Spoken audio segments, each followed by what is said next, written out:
Pronto, deixa eu voltar para lá agora.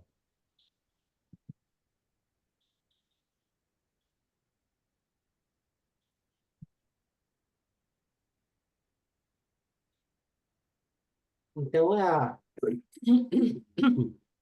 nesse texto, ela fala, então, desse livro, né, da Michelle Perrault, que fala desse apagamento das mulheres. E aí vai falar do Pierre Bourdieu, o Pierre Bourdieu, ele é um pesquisador antropólogo, né, que citou vários povos indígenas, vários povos primitivos, e ele fala de como que a dominação masculina vai acontecendo nesses povos. Lá que existe uma dominação masculina acontece em vários povos históricos diferentes. Então, E aí ela faz, então, agora a Débora Sayão, ela faz um diálogo, ela abre um diálogo sobre esses dois autores e começa a falar, né? Então, o que ela vai refletindo, então, no livro, nesse artigo dela. E no padrão científico, o homem, ou o masculino, tem sido a norma. E isso se evidencia desde as elaborações linguísticas, nas quais tradicionalmente se torna o masculino como sinônimo de humanidade. Isso no português vocês sabem disso, né? Que quando a gente fala, às vezes que nem nós estamos aqui com uma maioria de mulheres, mas quando a gente vai falar, a gente usa o artigo masculino. A gente fala nós todos aqui, nós todos aqui. É difícil quando você usar um todas, quando tem um homem na sala. É como se esse homem, de repente, se você falar assim, oh, bom dia a todas, e tiver um homem lá na sala, ele vai se sentir ofendido, porque ele é colocado no feminino. Agora, as mulheres são acostumadas a se colocar no tempo todo nesse lugar, como se ela se incluísse na categoria homem, né? E isso vai dando um traço, gente, assim, que é como se o homem fosse o sujeito. O homem fosse o sujeito, o homem fosse o agente, e as mulheres fossem objeto mesmo. Isso vai tirando autonomia das mulheres, né? A gente já falou disso, dos os próprios exemplos religiosos, né, que coloca Deus como um homem, com traços europeus, né? Um homem europeu, assim, como um Deus. E a mulher vai ficando sempre nesse segundo lugar, né? A mulher não é colocada como sujeito na, na história, né? Nem no dia a dia nosso. Então, as construções simbólicas oriundas dessas concepções indicam uma suposta inferioridade feminina, determinada por um corpo mais frágil, com menor número de neurônios e ainda situado na esfera da vida reprodutiva. Então, esse jeito de pensar a sociedade, esse jeito que a gente tem todos esses símbolos masculinos de poder, todos esses símbolos de divindade, então vão colocando sempre, sugerindo que a mulher é inferior. Isso aí o tempo todo vai sendo colocado essa suposta, né, inferioridade das mulheres. E colocando ela sempre nessa fragilidade. E é muito comum as pessoas acharem a mulher. Até isso nos homens é muito, muito forte, que às vezes os homens, quando a gente fala de motivos para não bater numa mulher, os homens falam, ah, é covarde quem bate a mulher. Né? É como se a mulher é um ser frágil, que bater na mulher é covardia, né? Então, e a gente precisa ir desmistificando isso, né? É só a gente assistir às Olimpíadas e ver as mulheres fortes, né? Ver as mulheres que são treinadas como os homens, que mulheres que muitas vezes treinam com homens para se tornar as melhores jogadoras de vôlei, as melhores jogadoras de futebol, porque lutar junto com o homem, jogar junto com o homem, desenvolve a força dela. E ela vai se tornando cada vez mais forte. E hoje, né, se a gente for comparar, a, a maioria das mulheres lá que estavam na Olimpíadas são mais fortes que a maioria dos homens comuns. Talvez com os atletas vai ter alguns que vão ser melhor, mas no dia a dia, essas mulheres são melhores que qualquer homem. Então não tem a ver com fragilidade, né? Tem a ver com preparo mesmo. Até eu tinha uma colega minha que ela fazia uma apresentação, muito legal isso, que ela fazia uma apresentação falando da construção, né, da masculinidade, do feminino, falando como era importante para as meninas terem desde cedo uma criação igual dos meninos. Claro, uma menina que fosse brincar na rua, uma menina que fosse jogar bola, que fosse pular, que fosse correr, porque essa menina ia se tornar uma menina muito mais forte. E se os meninos fossem muitas vezes tivessem brincadeiras igual das meninas, brincar com a boneca, brincar em casa, esses meninos também se tornariam melhores.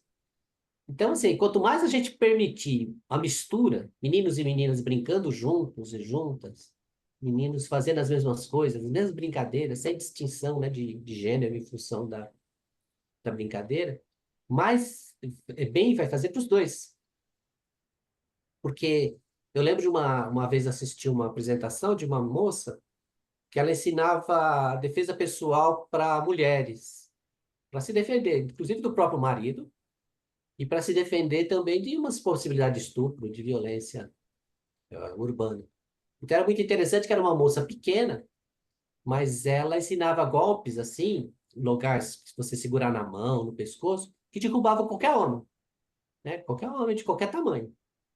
Então, assim, é mais uma questão de técnica, de treinamento, do que de força, necessariamente, para enfrentar um homem, né? Mas aí que entra essas construções simbólicas. E o simbolismo cria gente para achar que os homens são mais fortes. Cria gente para ter medo, né, dos homens e, e achar que ele é mais forte que ela. E a gente sabe de mulheres, né? Eu conheço várias histórias de mulheres que bateram no homem para ele parar de bater nela, né? Que eu lembro de uma mulher uma vez contando que ele veio para cima dela, ela pegou uma vassoura e deu uma rasteira nele com a vassoura, assim, e depois bateu com a vassoura na cabeça dele, porque nunca mais ele tentou bater nela, né? Então, assim, a gente não incentiva isso, não, mas a gente sabe que a mulher precisa desenvolver uma força interior também para fazer esse enfrentamento. Por isso, as mulheres são vistas como ligadas ao mundo da casa, ao doméstico e ao cuidado dos filhos.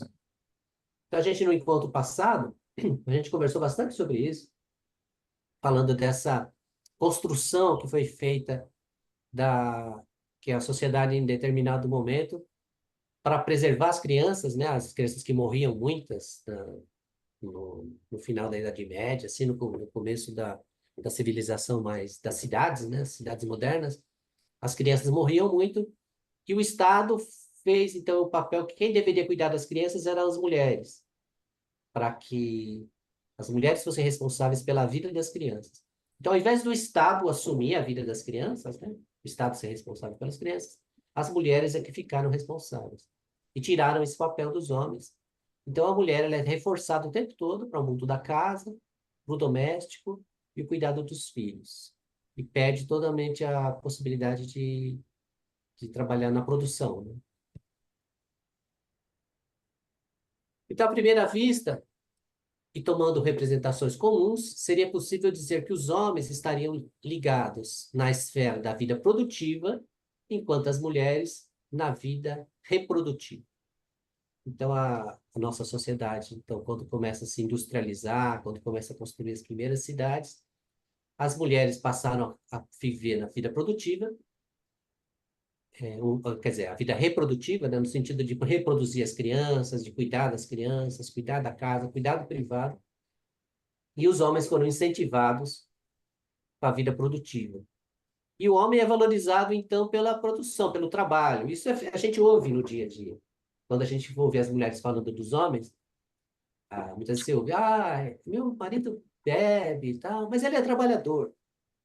Meu marido é violento, mas ele é trabalhador. Então, parece que o mais importante na vida de um homem é ser trabalhador. E o oposto, né? Quanto menos ele é aquele que é o vagabundo, é o homem pior que tem, aquele homem que não quer trabalhar, é o vagabundo. E a mulher é a vida reprodutiva, ela é fortalecida. Então, a mulher pode trabalhar no que for, mas ela só vai ser valorizada pelo cuidado dos filhos e da casa. Esse que é o valor que a sociedade dá para as mulheres. E aí, então, ela começa a analisar, então, nesse artigo, nesse texto, a questão dos autores, né? Então, do Pierre Bourdieu, o que que ela começa a analisar? E o Pierre Bourdieu, quando ele faz a análise dele dos povos que ele conheceu, ele se preocupa com as estruturas invariantes que vão criando hábitos, condição sine qua non da dominação como estratégia das instituições que ostentam o poder. Então, assim, a gente percebe isso que a gente fala da estrutura, né? Dessa estrutura que a sociedade tem, que coloca homens e mulheres nesse lugar. Então, você percebe, é uma estrutura que a gente nasce, aquilo que a gente já falou, como homens e mulheres, nós somos a mesma espécie, a gente nasce igual, nosso corpo é feito da mesma massa, da mesma matéria.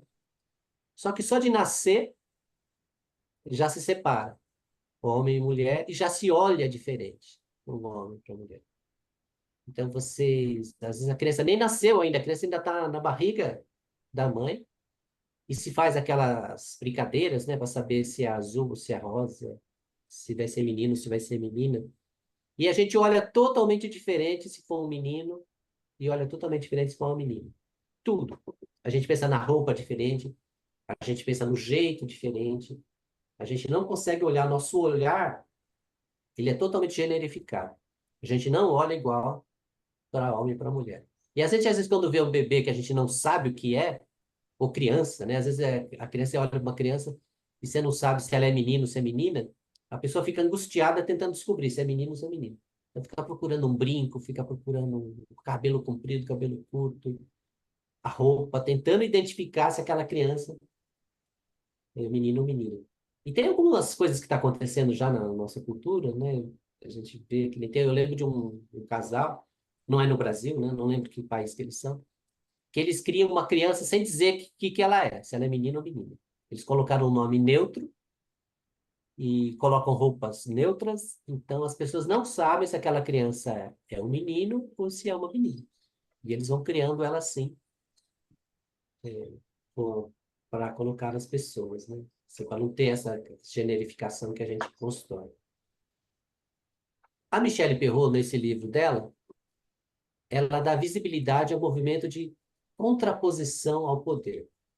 Essa coisa da resistência, né, do movimento que as mulheres fazem. Então, ela se preocupa Claro, com... Fala.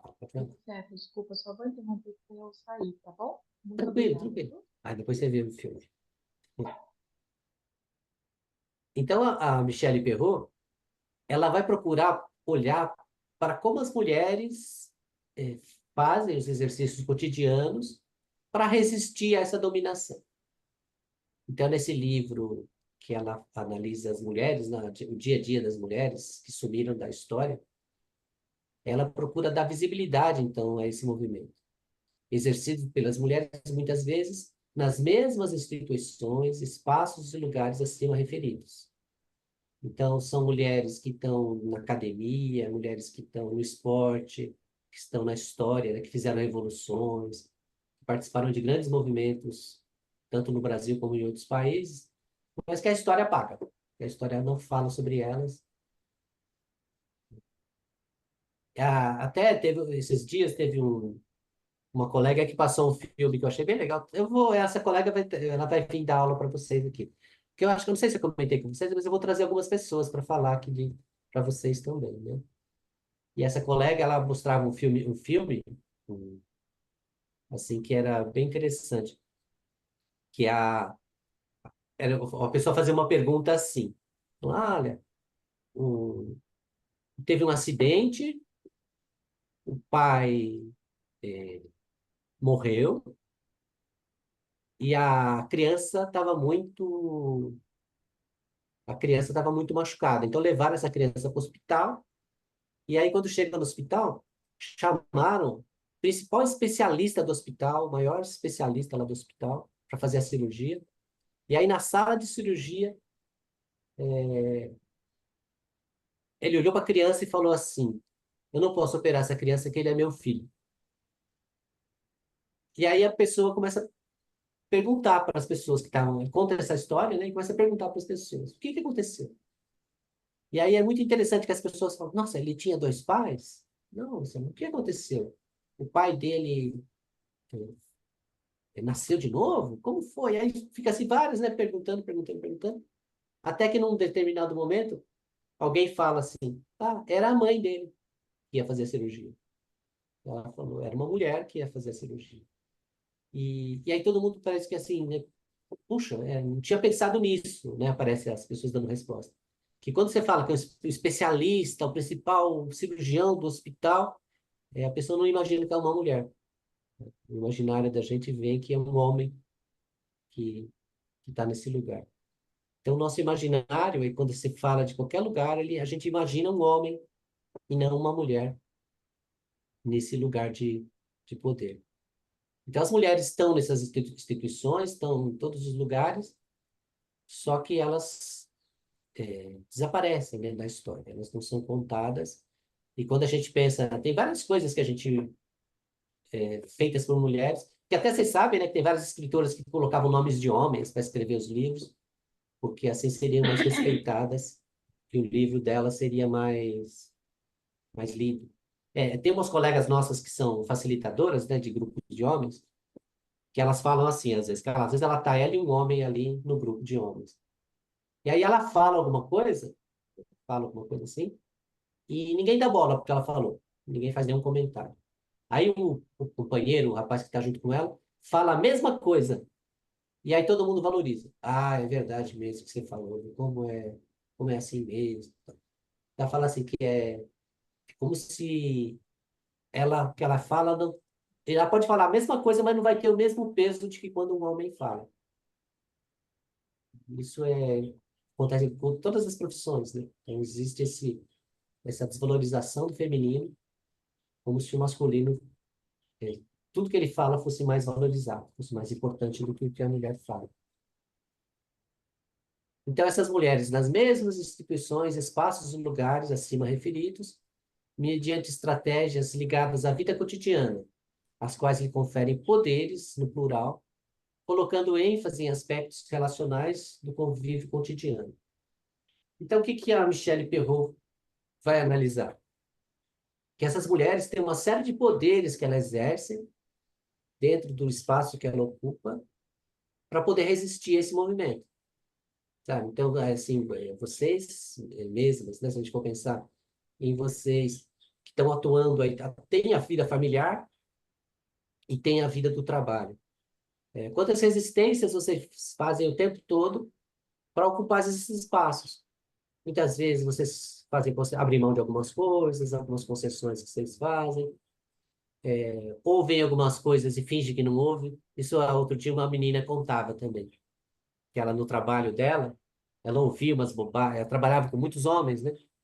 Então, falou que ela, para trabalhar naquilo, ela tinha que relevar algumas coisas que ela ia ouvir. Então, ela relevava aquilo lá que ela ouvia, deixava passar um monte de coisa que ela ouvia, para poder estar naquele lugar e exercer o trabalho dela.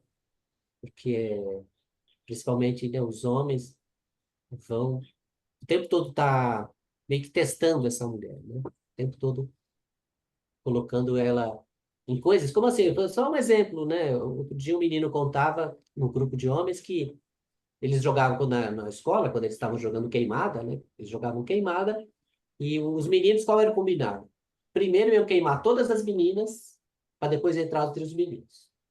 Então todos os meninos focavam em queimar as meninas e quando acabava as meninas é que eles iam disputar entre os homens, né? Disputar entre eles. Então, é um pouco do que a gente vê no dia a dia.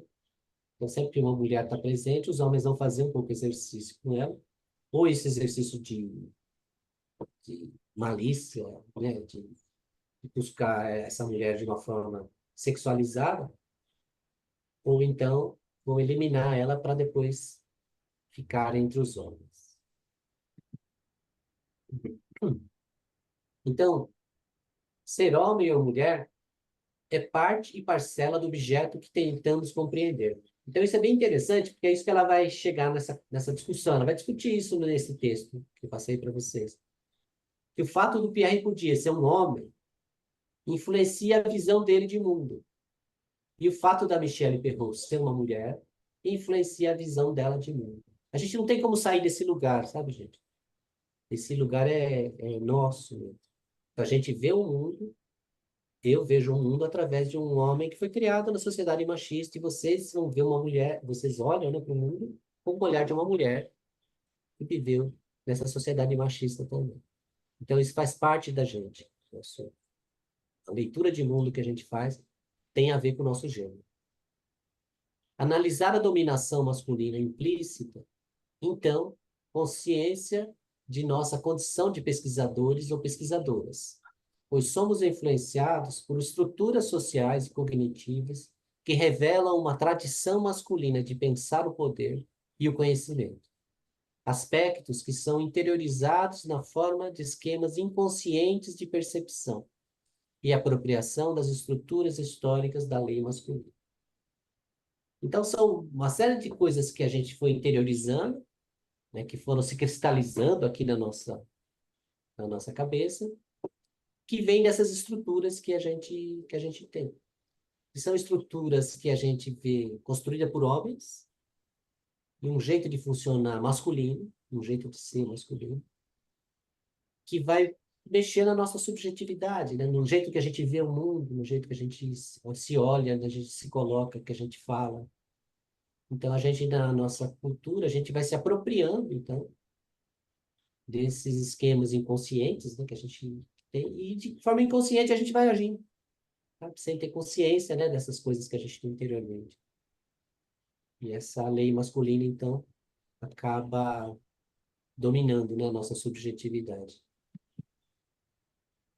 Então, as duas autoras, os dois autores, sejam escolhidos, sejam considerados cânones, né, seus respectivos campos acadêmicos, podem ser influenciados por suas histórias de vida, uma vez que introjetam e incorporam maneiras de ser homem ou mulher a partir de suas culturas. Então, quando a gente lê um texto, quando a gente ouve uma palestra, quando a gente vê uma aula, a gente sempre precisa pensar nisso, né, que quem está fazendo essa fala é um homem, uma mulher, e essa pessoa é produto desse tempo histórico que ela vive. Ela é uma construção e ela está representando aquilo que ela viveu para ser construída como sujeito, né? Como sujeito. Nesse sentido, estudar um objeto como a dominação masculina implica elaborar uma autoanálise das categorias inconscientes, masculinas, obviamente, que são produto da mesma dominação sobre o pesquisador ou a pesquisadora.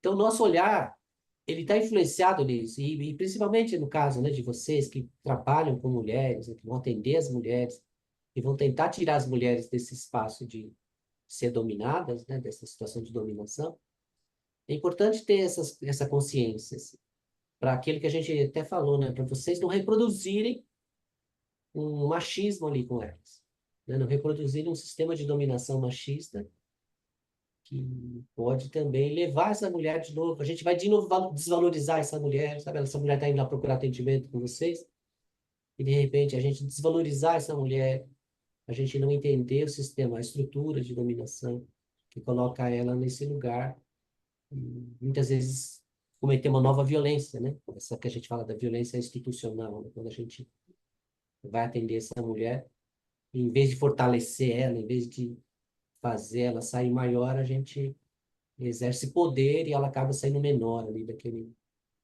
atendimento com a gente. O modo como concebemos o corpo é estruturado por suas construções sociais. Elas são fortemente incorporadas na nossa consciência, tende a gerar outras construções, ao mesmo tempo em que sua origem em construtos anteriores e nossa experiência prática.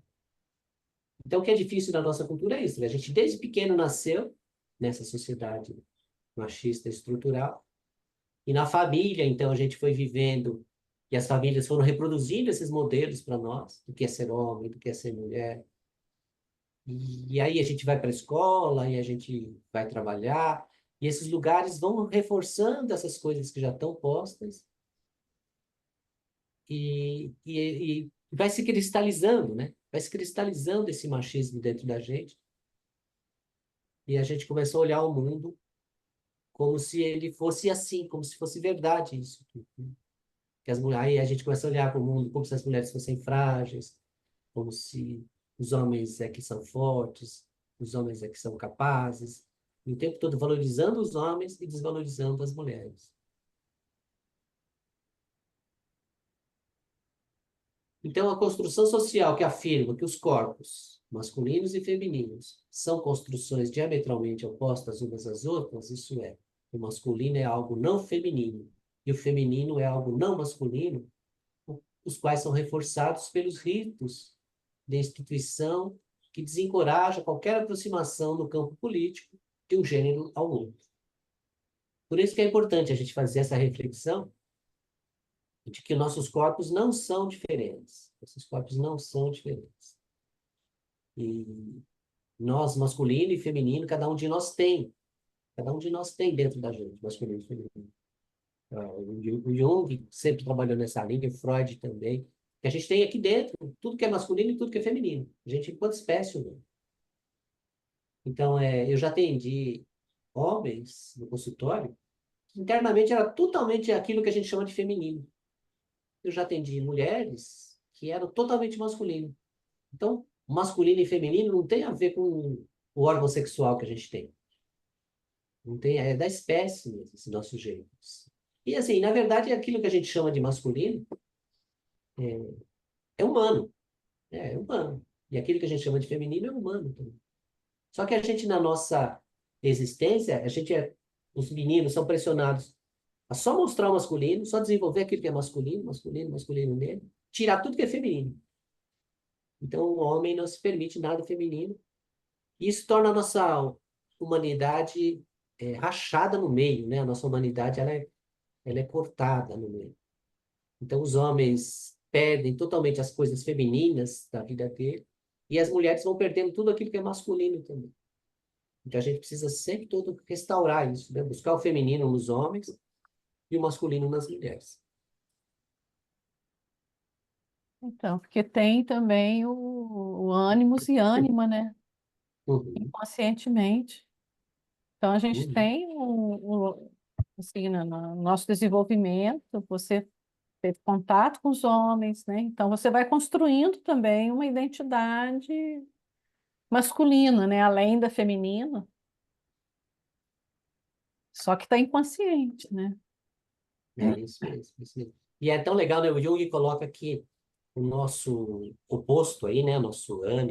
ânimo, aquele que está em oposto, ele é o oposto mesmo daquilo que você demonstra.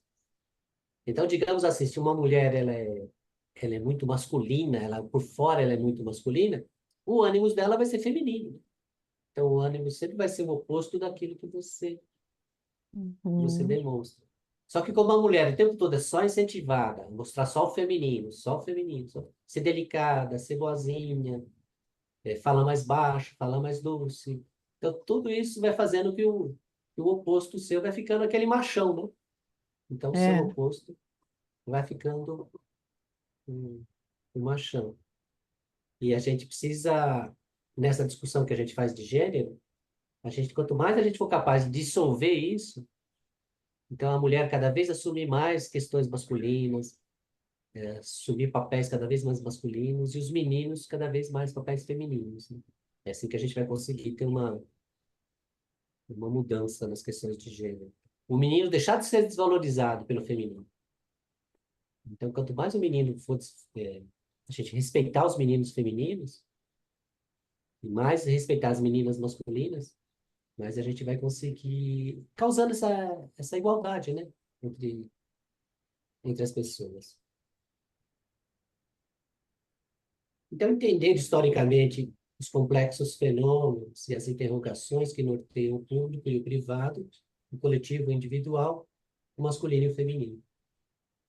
Então, assim, porque como a gente colocou essa separação das mulheres para ocupar o espaço privado e o homem para o espaço público, como a nossa sociedade é machista, logo tudo aquilo que é ligado ao masculino vai ser valorizado, tudo aquilo que é ligado ao feminino vai ser desvalorizado. Então, o trabalho público, ele é valorizado porque são homens, porque é o lugar dos homens. O trabalho privado, ele é desvalorizado porque as mulheres ocupam esse lugar. Então, os salários são menores. Bom, o trabalho das mulheres em casa é gratuito, né? O trabalho que as mulheres fazem de cuidado dos filhos e cuidado da casa, ele é gratuito. As mulheres não recebem por esse cuidado. Tem mulheres, às vezes, que têm filhos que passam a vida cuidando de filhos e não recebem nada por isso. Elas não são pagas por esse trabalho. É um trabalho que beira a escravidão, né? É muito semelhante à escravidão. Porque é uma mulher que trabalha, fica o tempo todo cuidando da casa e dos filhos, ou cuidando das pessoas idosas. Porque só olhar na sociedade, né? Quem cuida dos enfermos, quem cuida das famílias doentes, quem cuida das pessoas com deficiência, são mulheres. Né? As mulheres é que cuidam. E é um cuidado gratuito que ela faz. E o mais cruel ainda que a sociedade nossa faz, é que elas fazem isso por amor. Elas trabalham por amor. Então, a mulher cuida da casa porque ama. Ela não só lava a louça, ela ama a casa, ama a louça, ama os filhos, ama o marido, ama os pais, ama as pessoas doentes que ela cuida. Então, a mulher é pressionada o tempo todo para trabalhar por amor. Enquanto os homens trabalham por dinheiro. Então, os homens vão trabalhar por dinheiro, fazem tudo o que fazem por dinheiro. Não desenvolvem cuidado, sentimento de cuidado, a gente não tem, né? Os meninos não têm. E isso na sociedade nossa, que vive em função do dinheiro, que é o dinheiro que manda, o dinheiro que decide tudo na nossa vida, vai dando desigualdade financeira. Então, os homens ganham mais, as mulheres ganham menos. As mulheres fazem mais trabalhos gratuitos do que os homens. Então, é importante a gente pensar nisso, né? Como que é essa diferença do público e o privado. E essa diferença também que tem as funções femininas. Por exemplo, as funções de limpeza. Quase toda a limpeza, a função de limpeza é feita pelas mulheres. A limpeza doméstica, lavar louça, catar o lixo, pegar o lixo e levar o lixo lá fora, tirar o lixo do banheiro. São funções que as mulheres têm. E são funções desvalorizadas. A gente vê que nem, às vezes, quando tem os coletores de lixo, muitas vezes o lixeiro é um homem, né? A maioria dos lixeiros são homens. Mas é um serviço desvalorizado. Ele não é um serviço respeitado, não, é um serviço desvalorizado. E as profissões também, quando a gente vai olhar as profissões que são mais mulheres, as profissões que são mais ocupadas por mulheres, são profissões mais femininas, são também desvalorizadas. Então, existe uma estrutura que vai dar sempre mais valor para aquilo que está no espaço do homem, né? Está ligado ao homem.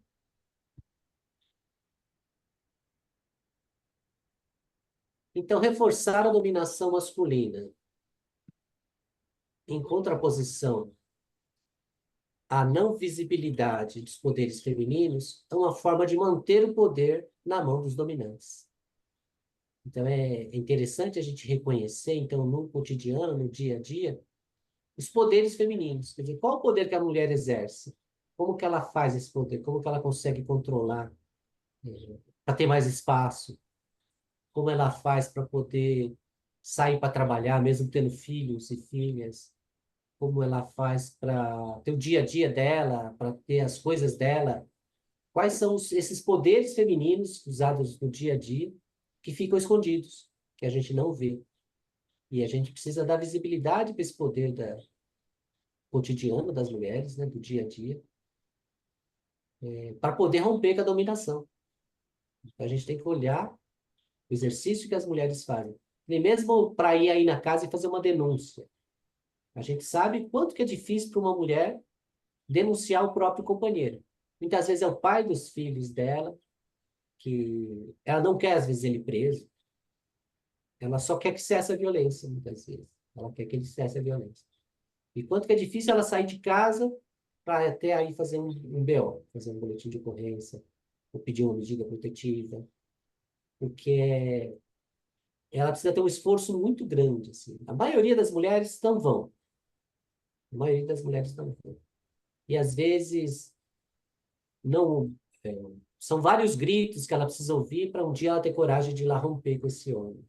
São várias violências que ela sofre até ela ter coragem de ir lá fazer a denúncia. E aí, falando do Pierre Bourdieu, então, não estaria esse autor contaminado pela visão masculina, que ele próprio denuncia, ou pelo inconsciente masculino, que, de certa forma, o nosso inconsciente cultural. Então, o nosso inconsciente cultural, ele é masculino. É interessante a gente pensar nisso. Tudo o nosso inconsciente cultural é masculino, não é feminino. Então, a nossa forma de pensar o mundo, de agir no mundo, é masculina. Ela é machista, né? O machismo está muito embutido. E isso influencia a visão do autor, no caso, o Pierre Bourdieu. E aí, umas questões que ela traz, né? Então, como que a gente podia analisar, então, tantos avanços, inclusive nas instituições que negavam a presença feminina, como a escola ou a universidade. Então, as mulheres não podiam estudar no começo, né? As universidades eram só para meninas. A gente ouve ainda hoje vários pais que falam que a menina não precisa estudar. Quem precisa estudar é o homem. A menina é só arrumar um bom marido, é o suficiente. E as mulheres foram alcançando espaço. Hoje, se a gente for olhar, a presença feminina hoje é maior em quase todos os campos universitários. Quase todas as profissões, se a gente for olhar hoje, direito, a maioria é mulher, medicina, os principais cursos hoje têm maioria feminina. Então, são espaços que as mulheres foram avançando, construindo e arrumando esse espaço para lutar. E como se justificaria um intenso movimento como o feminismo, por elas implementado, que culmina em radicais transformações na sociedade? Então, é só olhar para a sociedade brasileira, né? Eu acho que não dá para a gente falar isso do mundo todo. Tem muitos países ainda que as mulheres estão muito ainda aquém, né, do desejado. Mas aqui no Brasil, olha o que aconteceu na nossa sociedade, a mudança que as mulheres construíram na nossa sociedade. Então, se a gente for pensar em 50 anos atrás, olha para a vida, né, dessas mulheres 50 anos atrás. Como era a vida delas? Era a maioria donas de casa, a maioria não estavam na universidade, ficavam o tempo todo só cuidando dos filhos, tinham muitos filhos, não desenvolviam uma profissão. E olha o que aconteceu hoje, né, com as mulheres da nossa cultura. Como que as mulheres hoje ocupam espaços em todos os campos, todas as profissões, todas as áreas. Então, houve uma revolução mesmo na vida das mulheres. Hoje, se a gente conversa com qualquer mulher, aí em Machado, se você for aí em Machado, pegar na praça uma mulher da população, uma mulher comum, ou uma mulher que vai aí no atendimento com vocês, e conversar com ela, não tem mais nada a ver com uma cabeça de uma mulher de 50 anos atrás. Uma outra cabeça, uma outra visão de mundo, ela já vê o mundo de forma totalmente diferente, quer outras coisas, quer outras coisas que as mulheres antigas queriam. Totalmente. E é aquilo, né, gente? Hoje, a gente até falou isso, eu acho, no ano passado, o IBGE aponta que hoje no Brasil, 50% dos lares são chefiados por mulheres. 50%. Quer dizer, metade das famílias hoje brasileiras não tem o homem, não tem o provedor.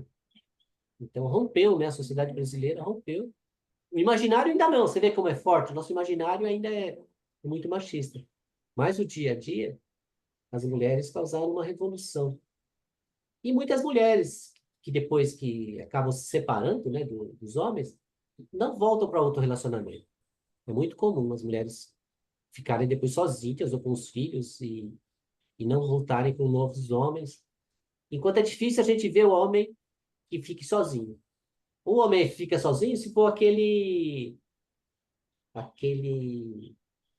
solteirão, né, convicto, aquele cara que não quer casar, que só quer ficar. Ou então ele arruma outra mulher. A gente pode ver, o homem se separa, rapidinho ele arruma outra esposa, ou fica viúvo, rapidamente ele arruma outra mulher. E enquanto as mulheres não, né? Muitas mulheres preferem viver sozinhas do que com os homens que tem aí na sociedade. Então as mulheres souberam apoderar-se dos espaços que lhes eram deixados ou confiados para alargar a sua influência até as portas do poder.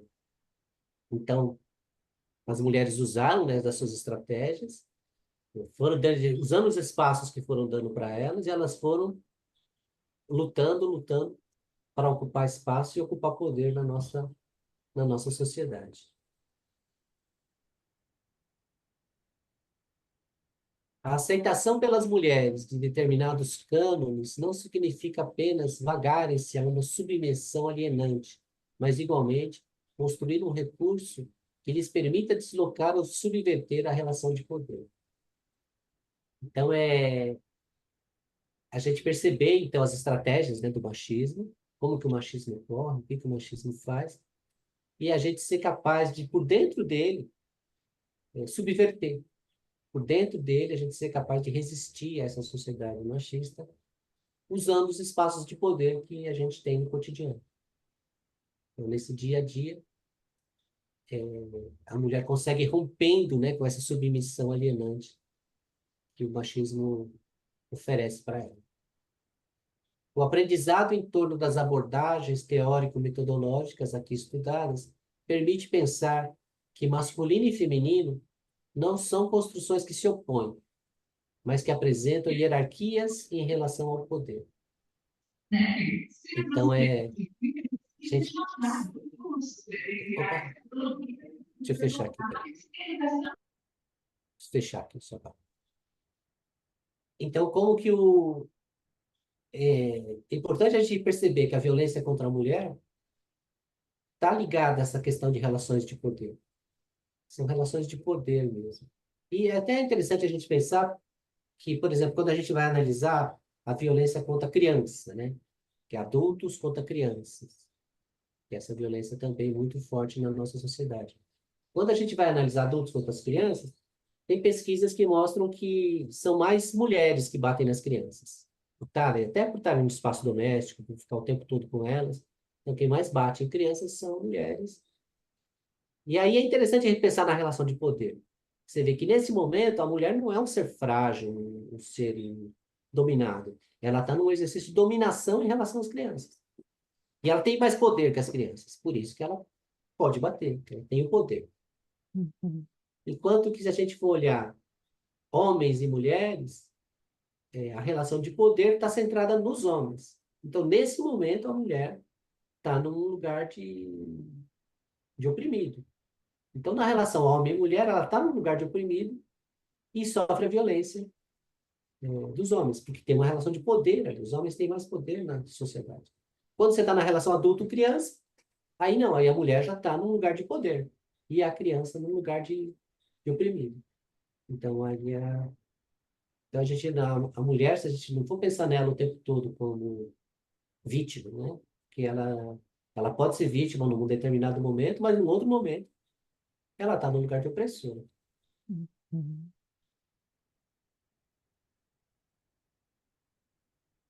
Sendo assim, o foco da análise poderia ser deslocado de uma posição onde se pesquisa sobre a mulher dominada para grupos, contextos, instituições nos quais os homens e mulheres que, ao se relacionarem, produzem e reproduzem formas específicas ou inovadoras de relação que podem interferir diretamente em contextos sociais mais amplos.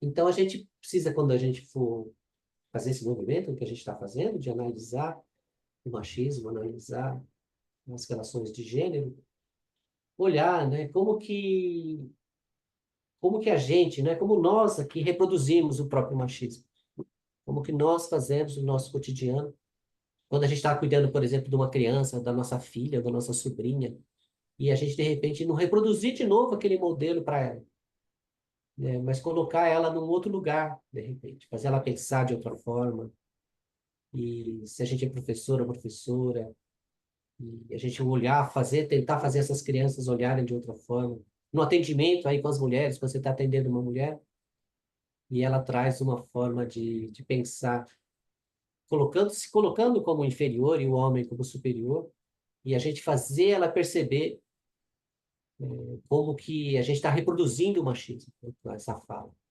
Que a gente precisa tentar resistir a esse machismo e fazer ela olhar o mundo de outra forma, né? Não olhar o mundo como esse lugares machistas. Então, essa forma de analisar o tema permite pensar a dominação em sua complexidade, e não mais de maneira linear. na qual o polo dominante exerce seu poder sobre o dominado. Então, a gente olhar para os movimentos de resistência, que são cotidianos, né? Resistências que vocês fazem, que a gente faz, nos sistemas de dominação. E procurar fortalecer sempre, né? Sempre quem está nesse lugar de oprimido, né? Para sair desse sistema. Os dois autores estudados são complementares em suas abordagens, quando se pretende aprofundar os estudos acerca dos papéis que os ambientes educacionais exercem sobre os sujeitos e o mundo social. Então, a gente, quando olha, então, os dois autores agora, olha o sistema de dominação, as estruturas sociais que dominam, que reproduzem o machismo. E a gente olha para as resistências também, para essa nossa resistência cotidiana, que vocês fazem. E o serviço que vocês atuam, né, a Casa da Mulher, é um serviço de resistência. Você vê que fantástico a gente pensar que o poder público, né, constrói um lugar, um espaço, para as mulheres poderem resistir à dominação masculina. Isso é fantástico, né? Fantástico a gente pensar num serviço como esse. Pensando que o machismo está no poder, que os homens, né, governam todo o serviço público, pensar na existência desse lugar, um lugar de resistência para as mulheres. E a gente precisa, então, né, é isso, fazer esse movimento, que a gente está fazendo um movimento de resistir à dominação masculina, a gente tem que fortalecer o feminino. E um serviço como esse é fundamental, né? Fundamental para fortalecer o movimento de mulheres. De um lado, porque a história da vida cotidiana e as pesquisas que enfocam o informal permitem reconhecer elementos que não estão colocados na abordagem macro, que dá sentido às estruturas. Então, quando a gente olha só para as estruturas, a gente olha só para a condição machista da dominação, a gente não consegue olhar para as relações pequenas, individuais, micro, né? Para as micro-relações, que é onde as transformações vão acontecer. Essas transformações que estão acontecendo, né? Aconteceu com vocês, na vida de vocês, e acontece aí na sociedade, no dia a dia das crianças também. De outro lado, as abordagens micro precisam ser analisadas à luz daquilo que pode distinguir aspectos universais de um determinado objeto, a fim de não nos isolarmos nos particularismos. Então, a gente tem que, quando a gente olha para o micro, e isso é muito importante para nós que trabalhamos com psicologia, né? Porque muitas vezes a psicologia ela é levada a pensar no indivíduo, assim, micro, né? No micro, como se ele sozinho pudesse resolver, e como se tudo fosse um problema individual, né? Como se fosse um problema, então, individual. Então, se essa mulher está sofrendo violência, é como se fosse um problema individual dela. Que a gente tem que pensar sempre nesse lugar do coletivo das mulheres, né? Como que as mulheres sofrem violência. Por que que é tão semelhante a forma de sofrer violência que as mulheres sofrem aqui em Mauá, aí em Machado, lá na Amazônia, porque as mulheres sofrem a violência da mesma forma. Então, não é uma coisa individual, não é um problema micro, né? Não é uma coisa individual, é um problema coletivo, é um problema social, cada violência dessa que a mulher sofre. E a mudança é coletiva, a mudança é social, não é individual. Muitas vezes essa mulher, individualmente, ela pode até se libertar da violência, ela pode sair da relação, ela pode se separar, fazer um BO, o homem pode ser preso, de repente ela consegue sair da violência, só que uma outra mulher vai estar sofrendo igualzinho a mesma violência.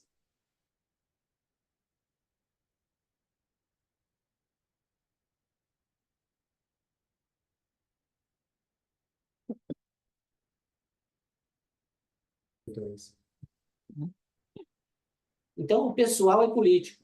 O pessoal é político. A vida pessoal dessa mulher é política. A vida pessoal. Não é uma coisa individual, não é um problema dela, um problema individual. É um problema social, um problema político. Conforme anuncia a agenda do movimento feminista. E o político também é pessoal. Então, aquilo que é político, a gente às vezes tenta distanciar, falar, não, não gosto de política. A gente não gosta da política partidária, né? Muitas vezes essa partidária, essa coisa que os partidos fazem, essa disputa de poder. Então, muitas vezes a gente não gosta desse jogo partidário. Mas a política não, a política ela faz parte da vida, né? Política é isso que vocês fazem na casa, existir essa casa é um ato político. Vocês atenderem as mulheres que sofrem violência dos homens é um ato político. Então, o político afeta o pessoal. O político afeta a nossa vida pessoal. E a solução é política, viu, gente? É impressionante, mas a mudança mesmo, se a gente quer mudar a sociedade, é uma mudança política. Essa é uma forma diferente de ver as relações e as experiências dos sujeitos, homens e mulheres, que não são apenas construídos pelo meio social, mas são constituintes desse social. Então, nós aqui não somos só construções sociais, né, que fomos construídos nesse tempo histórico, mas nós estamos fazendo a própria construção social desse novo momento. Então, quando vocês atendem aí as mulheres, e vocês conseguem tirar mulheres de situação de violência, conseguem fazer com que os homens tenham medo, que isso é muito importante. Os homens agem dessa forma porque eles não têm medo. Eles não têm medo de ser punidos, eles não têm medo de ser presos, eles não têm medo de sofrer nenhum tipo de ameaça social. Então, à medida que eles têm medo da Lei Maria da Penha, que eles têm medo de cometer violência, e a gente lá no programa que a gente atende os homens, eles ali são a prova viva que a Lei Maria da Penha funciona. Eles estão ali por causa da Lei Maria da Penha.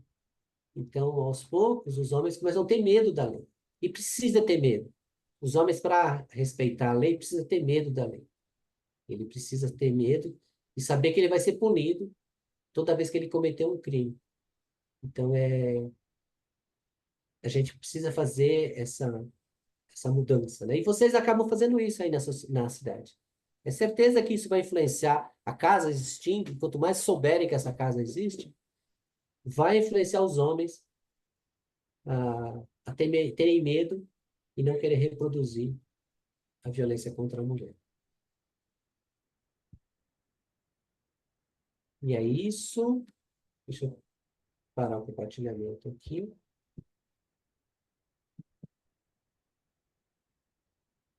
Essa é a primeira parte. Então, vamos conversar um pouquinho sobre isso. Deixa eu parar a sua gravação.